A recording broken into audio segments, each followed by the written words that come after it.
We are the calm, the storm, the whimsy, and you're listening to Rooted, the podcast where we dive deep into stories, teachings, and insights that help us grow stronger from the inside out.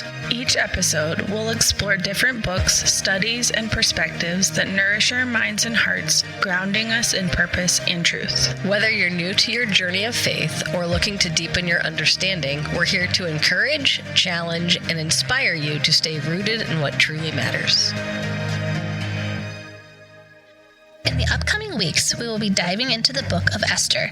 In a world filled with upheaval, trials, and trouble of various kinds, you might find yourself asking, God, where are you? If that's you, then perhaps the story of Esther is for such a time as this. Join us as we explore how God is always working behind the scenes, even when we don't see him.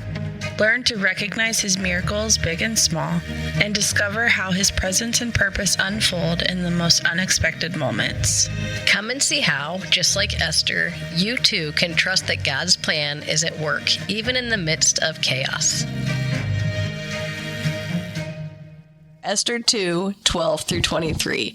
Now when the turn came for each young woman to go in to King Ahasuerus, after being 12 months under the regulations for the women, since this was the regular period of their beautifying, 6 months with oil of myrrh and 6 months with spices and ointments for women. Now when the young women went into the king in this way, she was given whatever she desired to take with her from the harem to the king's palace. In the evening she would go in, and in the morning she would return to the second harem in custody of Shigazah, king's eunuch, who was in charge of the concubines.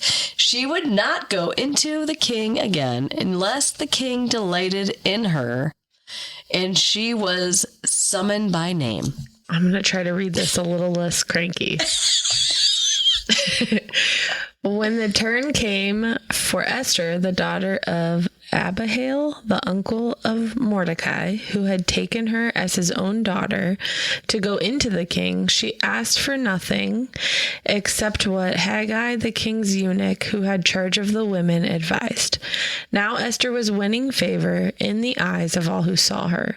And when Esther was taken to King Ahasuerus into his royal palace in the 10th month, which is the month of Tebeth, in the 7th year of his reign, the king loved Esther more than all the women, and she won grace and favor in his sight more than all the virgins, so that he set the royal crown on her head and made her queen instead of Vashti.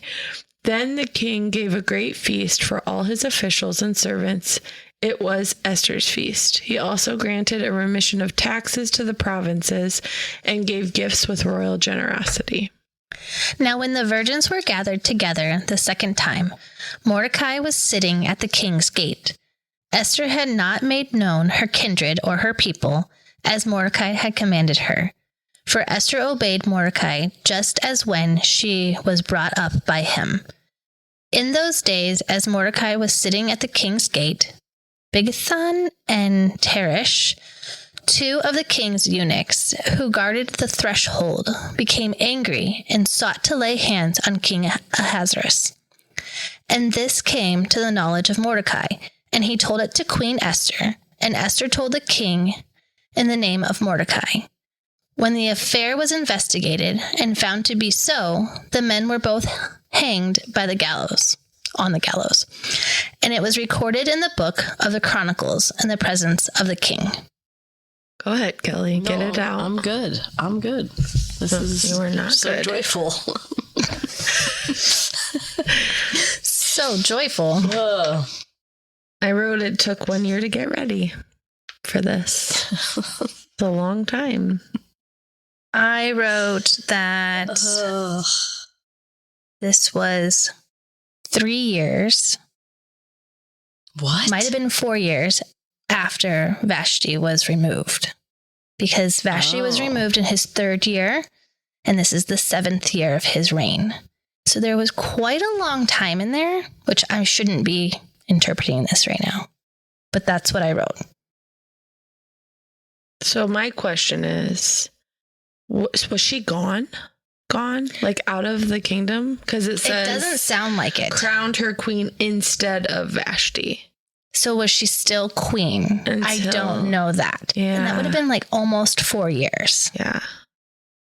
She's like, please, can you find somebody new already? Right? I already hate all of He's this. like, they have to. So does she sit become- in oil for 14 years, and then maybe Does she become a concubine? Well, no, because it said she could never be in his presence again. Okay, so he that's released right. her. Yeah. And that was like actually her like punishment. Like, She's like, hallelujah.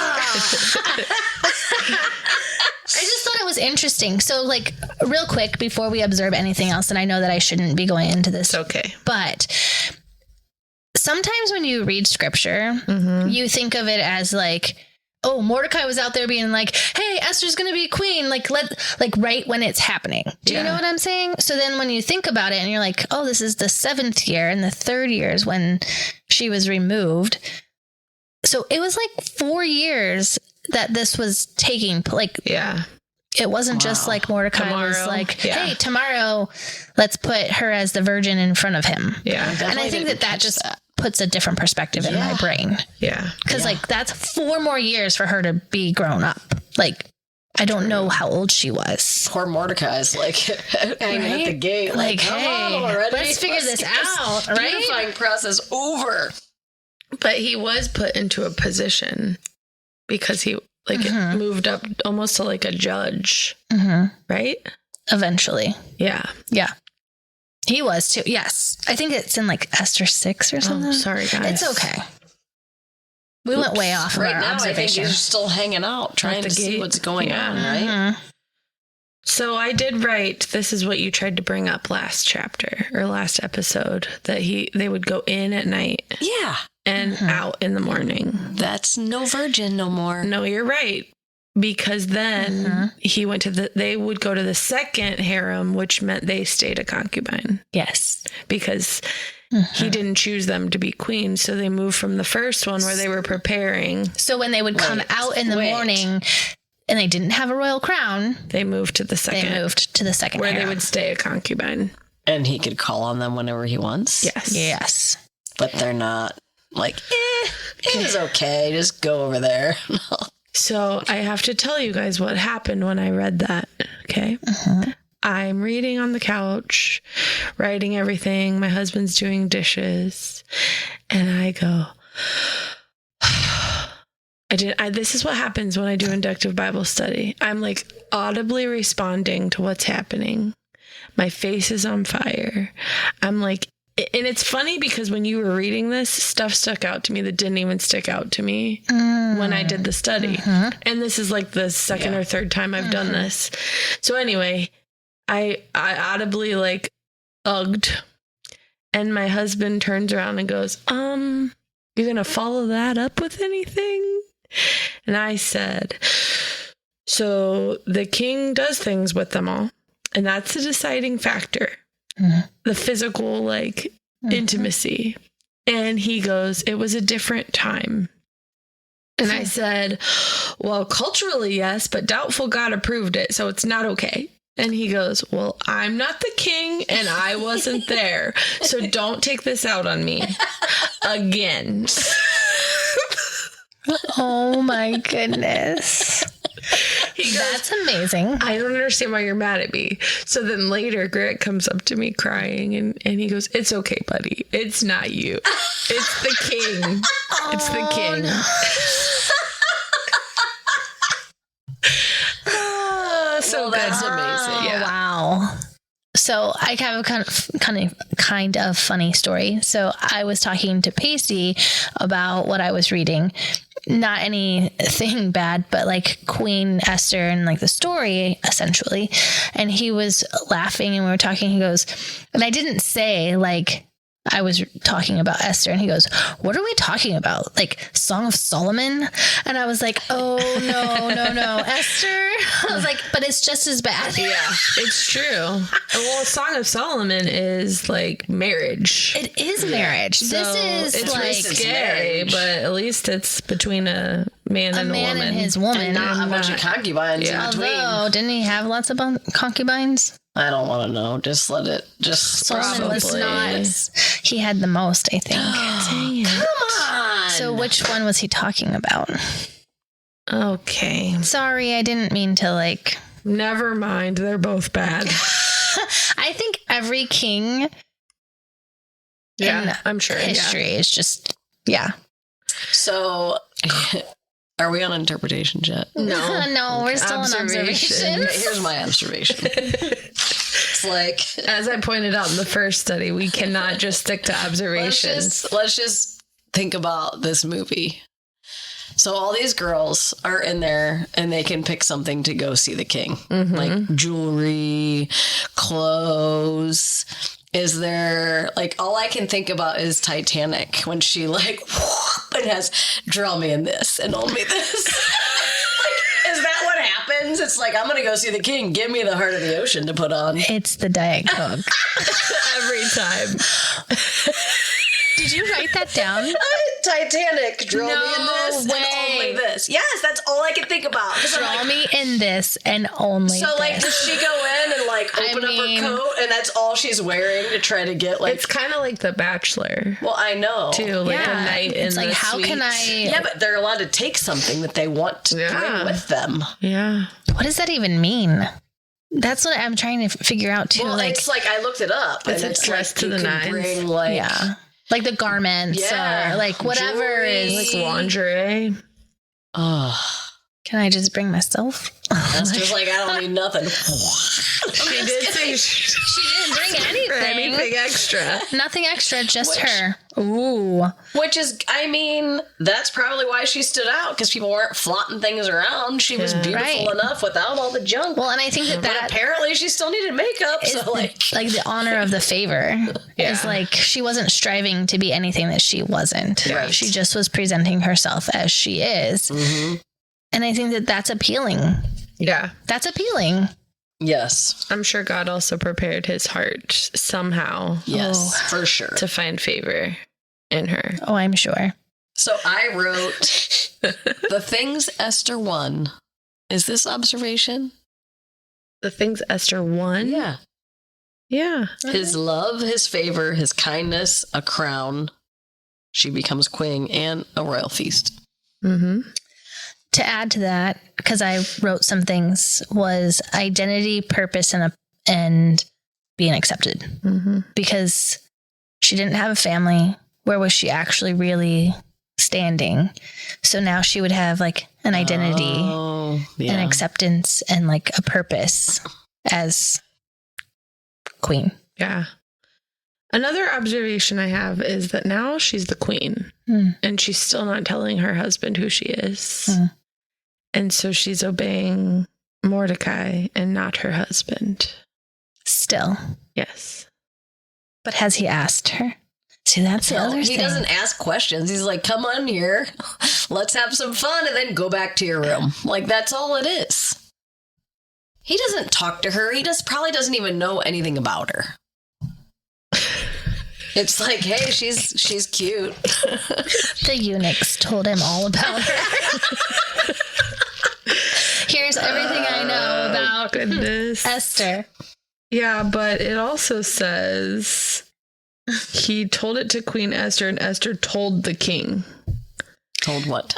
In the name of Mordecai. What he told What he her saw, about the eunuchs trying to like kill the king. Oh, that's right. So they did talk. He has to be talking to her if she told him. Well, and I think, I mean, we know future what happens in Esther, but we won't talk about that now. But I do think that they had a different relationship. Yeah.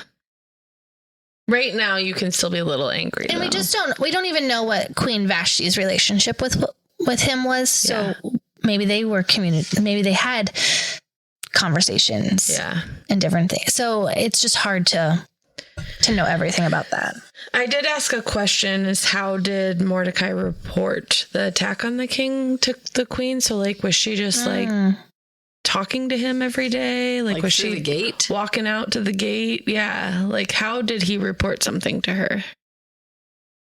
But I don't know that it tells us She that. must have been chilling in the courtyard. Yeah, and it just says that he was sitting by the gate. So maybe she walked past the gate. Yeah. Maybe he talked to her. So maybe you were allowed to talk to the queen. Like, I don't know. Or maybe he did it in secret, which is interesting too, because then he's still disobeying. Oh, man. So I did also ask when it talked about Esther winning favor. Do you think she won it said, did it say everyone's favor? Do you think that meant all the other women too that weren't getting chosen? Where's this? Say this again. Yeah, it says it here. Was winning favor in the eyes of all who saw her. Who saw her. You would think those other women would be like, ugh. Right. But that's not what it says. Wait, what verse is that? Right here. It says that in verse 15. Okay. It's a long verse. It's the end of 15. Yeah. Right before 16. I just guess I'm still picturing The Bachelor. Like, oh, she got the The rose. Bachelor gets rough. Yeah. So I mean, that's like a competition. Yeah. So, I would think that would be a competition. Yeah. That's what I'm saying. Like, yeah. they found favor in her too. Right. I don't know. That could only be God. So the favor just went over her. Yeah, it had to be God. It had to be God. Yeah. So then I put here, I asked the question. So the two eunuchs became angry. Okay. So that's. I wonder why. Well, and that's what I asked. They're eunuchs. Why? They're like, we got Esther here. And I was like, so I did a little bit of research and it didn't say why, because obviously it doesn't say that, but it said possible angers, abuse of power, general like competition, or jealousy. So like maybe they just got to the point where they were just angry that they were eunuchs. I mean, I would be angry if I was a eunuch. And would you? like, I would be angry if the king got all of these women. So at some point you would think that that's what was happening. Yeah. It was jealousy, abuse of power or something. Yeah. Because that's something you can't really reverse. No. And you're kind of stuck in it. Yeah. Well, I think Esther not asking for anything showed that she like was humble. She wasn't greedy. Like she just seems like a naturally like selfless person. Okay, so here's my question. She couldn't talk to him unless she was summoned. So did she happen to be summoned when she told them about the two guards? Yeah, maybe. Okay. Are we kind of doing an interpretation now too, like with our observation? Oh, I thought yes. Did I not say? No, that's okay. Because I feel like we were, but I didn't know for sure. I think we've kind of been doing it since the beginning. Okay, because I started it that way. Sorry. So I looked at a couple things and it was interesting to me because it said here, and I never thought of this the last time that we did this study, but it said, and it was recorded in the book of Chronicles in the presence of the king. So then I was like, oh, like, is that like First and Second Chronicles? Or is that like something different? And so I researched it, and like Chronicles in this sense was like a government document that like recorded history. Okay. And like First and Second Chronicles is like the spiritual, like God's recording of, what did it say? Of Israel. Okay. Like the spiritual history of Israel. So that was interesting to me because I'm like, oh, because that would have been really cool if that was like First and Second Chronicles, but it had nothing to do with it. It was just the way that they, like what they called their government documents for historical use. So I feel like we have a different interpretation of Mordecai. Okay. Because you both kind of referenced like him as being caring and like helping her and being available to her. And I just can't get it out of my head that he was like an unrest, like uneasy. And that's really why he was doing that, not necessarily because he was giving her up and like not okay with it. Well, I think that there's like all these things that are outside of God's will. So God works through this, but was it his plan for this to happen? Or did he just make something beautiful come out of it? Sure. So like Mordecai, I read was, so you know how he was taken captive? Well, I read that he was supposed to have returned to his homeland. Okay. So But I he did some didn't. research about that. Okay. Yes. So that would say he's not in God's will, in my opinion. And then he keeps a secret from the king about who she is. And then he's still guiding her instead of allowing now her new husband to guide her. And so like, I guess I just see like all these things that Mordecai's doing that aren't really Benefiting her or himself. or because it was God's will. So he's just, God is making something beautiful come out of it, and he's taking care of her. But I don't know. I don't know how to feel about Mordecai. And I didn't feel that way the first time I did the study. That's interesting. Yeah. So the research that I did was on that. So you know the movie 300, the 300, like it's Gerard Butler is like an intense killing movie. No. Okay. You love him though, so that's why you've watched it. I do. And I've only watched it because Aaron has like wanted to watch it or whatever. But I do like Gerard Butler. But it's like the story of this king. What is his name? I can't even think of it right now.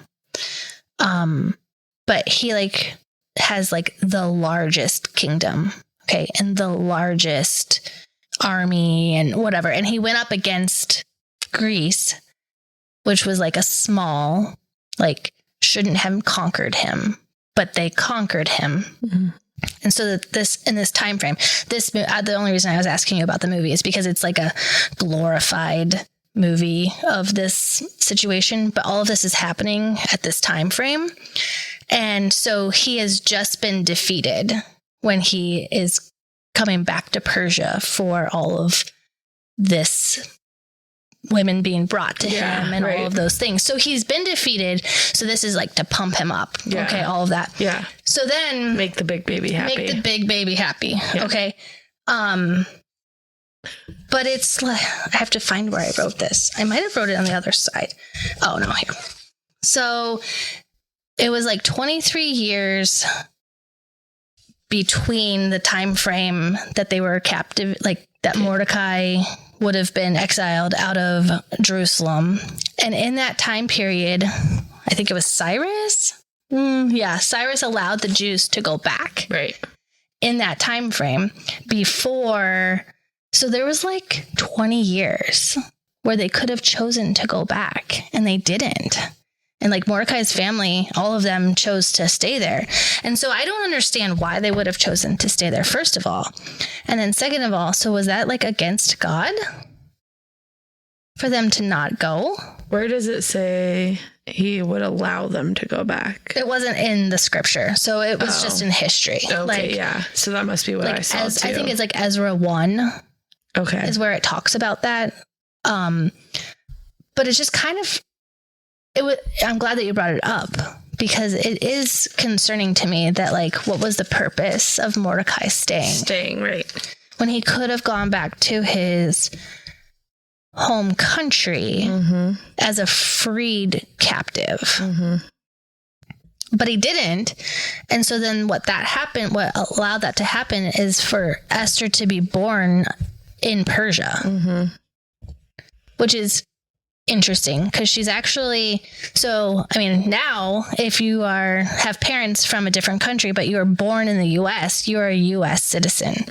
So was it selfish? Was it selfish for her to be technically now Persian? Yeah. Because she was born in Persia. Yeah. My head just exploded. I can't I'm sorry. No, it's awesome. But like sometimes I'm like, what? Huh? No, it was a long drawn out story to say that it's so good though. Esther was born Persian. Yeah. But her heritage is Jew. Okay. So explain this to me. So if she's Persian, she's fine to be with this bonehead. Yes, she just doesn't want they don't want him to know that she has That those are Jewish her people. Oh, yeah. Like in her blood. Like Gotcha. she would be that still, but she was born essentially in that country. So I guess that's what you meant when you said she's not lying. Right. She's just not saying who her people are. Her people are. So, but was Mordecai using her? Mordecai's intention was. Yeah. Because if Mordecai got her as queen, Yeah. That benefits it him. saves the people. Right. Yeah. I don't know. I just wonder what his motives were. Like, what was So it? maybe he's not a good guy. Yeah, I'm not sure. Goodness. I'm sorry. I don't know. And this is when I think about Mordecai up in heaven going, no. That's not what was happening. But like, it doesn't say. And so that's where we get the interpretation of like figuring out what was happening. And you're right, because I and Kelly both were like, oh, Mordecai's watching her at the gate. Like, oh, he's so good and to I'm her. Like, he's afraid this is going to go wrong. It could go wrong. And it would go for him and her. Yep. Real quick. I did something I shouldn't have done. Maybe that's why he's watching her. That's what I thought. Okay. I don't know. Or it could be a mix of both. All right. Do either of you have more interpretations? I have so much on here, but I wrote, God is still not mentioned once in the scripture, but he shows himself faithful to the obedient. There's a bigger plan at work, and we just don't know what it is at this time. Mm-hmm. I have no more interpretations. I just have applications. So if there's anything else you want to share. You don't have any keywords? I didn't this time. Okay. Or cross references. I wrote down the month of Tebeth, Okay. but then I have means goodness. Like what? Cool. Thanks for clarifying. Oh, it's the 10th month of the Jewish calendar, typically between December and January of our modern calendar. Where did you get that? I don't know. What did it say again? That was probably from the first time I did this. Good. It means goodness. She said, thanks for clarifying. Oh, but maybe Tebeth means goodness. Oh, That's possible. Goodness. Goodness. She's like, don't get it wrong. And then I wrote down one, which is to receive, to come into possession, and love, to care, or have great affection and loyalty. So I wrote, what was that word that they used? Because I think I looked up a different word, but beautifying was a 12-month process physically and symbolically preparing women both culturally and politically. So like that's a whole nother thing on its own. Politically. Don't get her started on that. Cool. Well, my applications are self-care for a year. Yeah. Self-care for a year. Yeah. Oh my. I just feel like I should get to chill and put some makeup on and eat some food. Oil yourself. Oh my goodness. Yeah. That's massages. Yeah. A whole year? That sounds wonderful to me. I don't want the result that happens after a year, but I think I could apply that to my life for sure. You don't have any cross references? I don't. Oh my goodness. You have Okay, a bunch. so I have 3. One, which was an aha moment for me that I never put into perspective, but we'll start with the other 2. So Psalm 54, 11 through 14 says, the king desired your beauty. She was led to the king in embroidered garments. So that just puts back into perspective that this was a cultural thing. Mm-hmm. Then 2 Corinthians 11:2 says, I promised you to one husband, to Christ, so that I might present you as a pure virgin to him, which is talking about like spiritual purification. Mm-hmm. And then the one, okay, you ready for this one? Mm-hmm. I'm ready. Luke 1:30. But the angel said to her, do not be afraid, Mary. You have found favor with God. And I was like, oh my goodness. He found favor in Esther. Mm-hmm. Well, the king found favor in Esther. And God found favor in Mary. Mm-hmm. And they were just 2 very unique women, or ordinary women with very unique experiences happening to them. And so like I just put it all together. I was like, oh my gosh. I'm like, Mary and her both found favor in God and in the king in Esther's situation. And I was just like blown away. Like it just like all hit. And I was like, Yeah. I'm like, they were both like chosen for divine purpose. Yeah. And so that makes me think that Esther probably wasn't afraid at all because God gave her this like peace. Like, you're right where you're supposed to be. It's going to be okay. Do not worry. Yeah. The same as when the angel gave that peace to Mary. Yeah. God has found favor in you. It's going to be okay. Don't be afraid. Yeah. It's good stuff. So for my application, I put, don't always follow the crowd. Just trust your gut, follow God's lead. Like she didn't take anything in there with her. Mm-hmm. She just said, she was Esther. I don't need that. Yeah. Who are you trying to, like, even just in our daily lives, who are you trying to win their approval of? Like, what's your focus on? Who's like drawing your focus and attention? Because it should be God, not man and pleasing men and whoever, like people. Yeah. So my application, I just said, God often chooses the humble, obedient, and faithful, not the powerful or proud, to accomplish his biggest plans. So then just be humble, obedient, and faithful. Can you go to the wrap up real quick and read question 6? Yeah, the one that I you didn't answer. Yes. Take a moment to research your own heart. How much revolves around your own kingdom? Do you seek to impress others? Hint, even ministry can be done with the wrong motives. So what you just said, Kelly, made me think of that question, because every single time we talk about like impressing others or like going along with the crowd or trying too hard or wanting to get credit or all of those things, I think of Galatians 1:10 that says, am I now seeking the approval of human beings or God? Or am I trying to please people? If I were still trying to please people, I would not be a servant of Christ. And that always like is super convicting. Yeah. Wow. My other application was more serious than take self-care for a year. It was to make decisions with my husband. So I know this is a unique situation with her and the king, but it just stands out to me that Mordecai's still dictating all of it for her. And now she's a married woman. And so like not on the same page at all with her king. Like it's more about her cousin dad. Her cousin dad. All right. Do either of you have anything else before I summarize week 1 for us? Okay. I got to bring a little bit of comedy to this. Okay. This is my summary of Esther 1 and 2. There was a crazy party. Lots of drinking. Vashti's like, no, I'm not your show. As Kelly mentioned, all the castrated men are in charge of the ladies. Princes tell the kings, oh no, the ladies are going to revolt. Like, let's make a submission law. It's time for a new queen. Mordecai adopted Esther, signed her up for a risky contest, lied about her background. She was amazing, though. King crowned her. The rest were side pieces. Mordecai was constantly checking on her. He heard of assassination plan and warned Esther. Wow.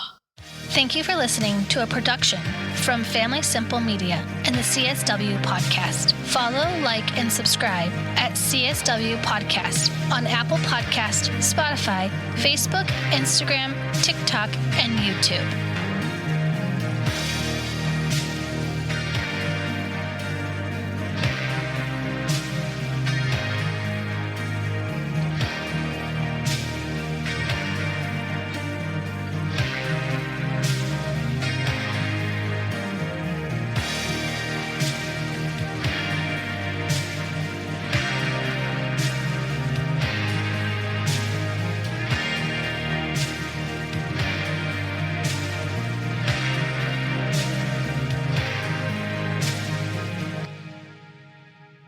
Day 4, Esther 2, 12 through 23. Now, what? Oh! Okay, here we go. Day 4,